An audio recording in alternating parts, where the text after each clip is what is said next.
Hello friends, welcome to A1 Gold channel. Today's success story Sam Walton.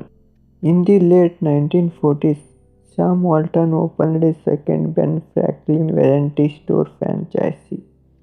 The first in Newport, Arkansas had been a victim of its own success. He had drawn so many customers that the landlord and drastically increasing its rent, forcing Walton out.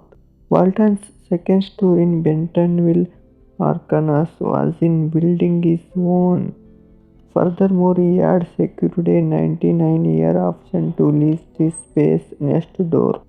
The Bentonville store did $72,000 in sales the year before Walton bought it.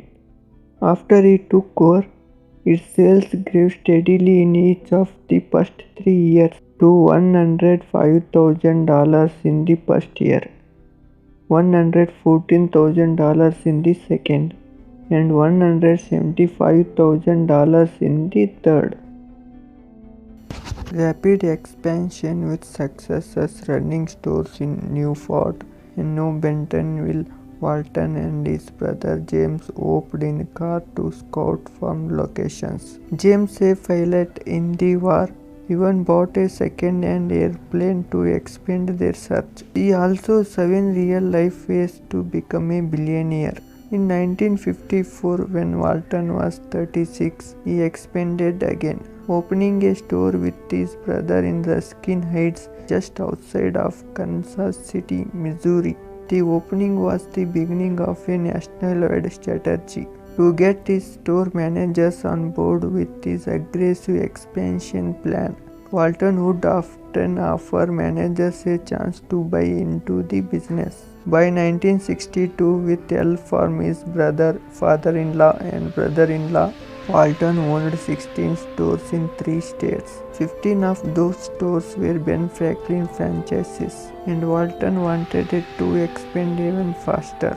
He saw a great opportunity in rural communities, especially in some remote places that, thanks to the baby boom, were not so remote anymore. Nevertheless, the management of Ben Franklin was not as confident in his expansion plans. The first Walmart to Walton set out on its own in July of 1962, opening the first ever Walmart discount city store in the small Ozark city of Rogers, Arkansas. As he worked on developing Walmart, Walton took note of a competitor, Michigan-based chain store Major.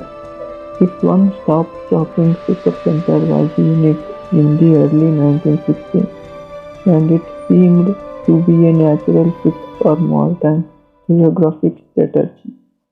At the time, most American discount stores fought over the same cities, but Walton saw the real growth opportunity in small towns because he was selling cheaply to smaller markets. Every possible expense had to be trimmed. You can make a lot of mistakes and still recover if you run an efficient operation, or you can be brilliant and still go out of business if you are too inefficient. He would say of his philosophy. See also famous and infamous CEO transitions.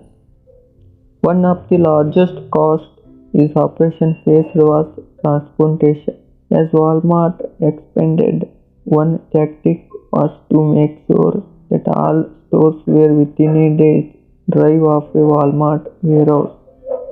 He also saved money by maintaining his own fleet of trucks, and with growth came Walmart's famous ability to buy name brands in bulk and to drive hard bargains with suppliers. Walton's strategy paid off. By 1969, Walmart consisted of 38 stores that rang up $44.2 million in sales. That year, the company officially incorporated as Walmart Stores, and the year after it opened a company headquarters and distribution center in Bentonville, Arkansas. In 1970, the company went public, trading on the New York Stock Exchange. Wall Street liked Walmart, whose stock split just months after its IPO, and Walton was not about to part with the stock that he and his family owned, keeping it in a partnership set up by his mentor and father-in-law, Leland Stanford Robson. Over the years, Walton would write about the basis for his immense wealth. Our Walmart stock has gone into that partnership. Then the board of Walton Enterprises, which is just the family makes a decision on a conscientious basis. Sometimes we argue and sometimes we don't. But we control the amount we pay out of each of us, and everybody gets the same.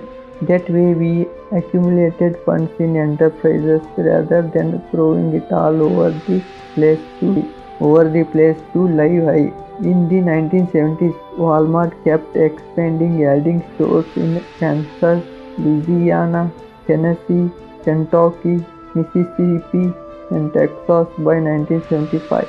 By the 1977, just 15 years after Walton had opened the first Walmart, there were 119 such stores all around the country, but its real growth had not yet begun.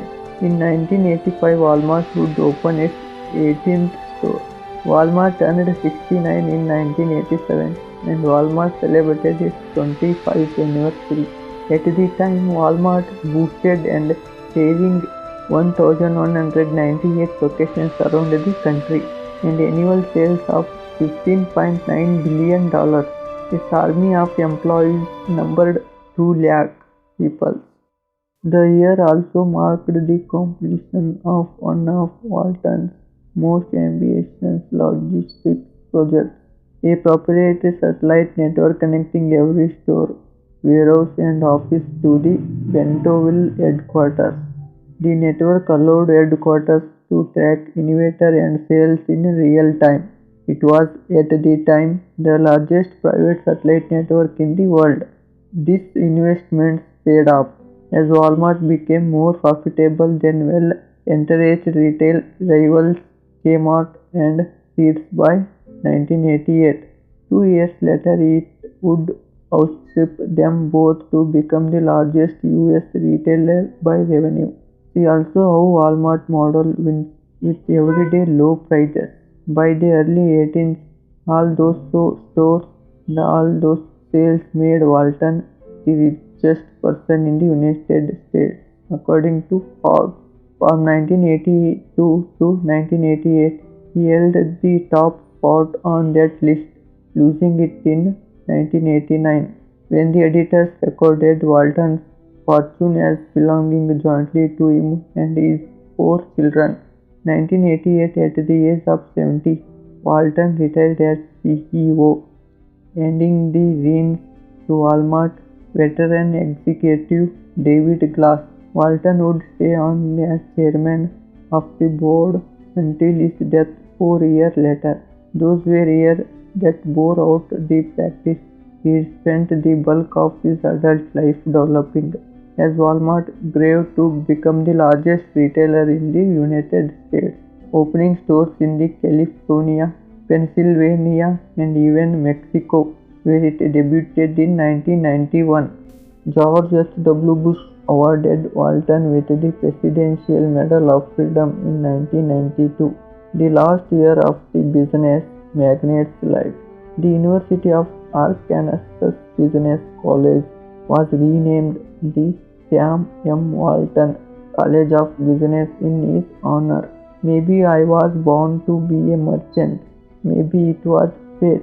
I don't know about that. But I know this for sure.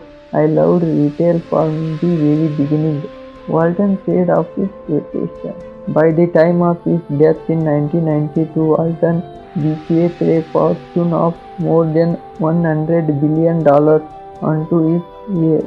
Today, the Walton family is the wealthiest in America, with a combined net worth of roughly $140 billion as of 2017.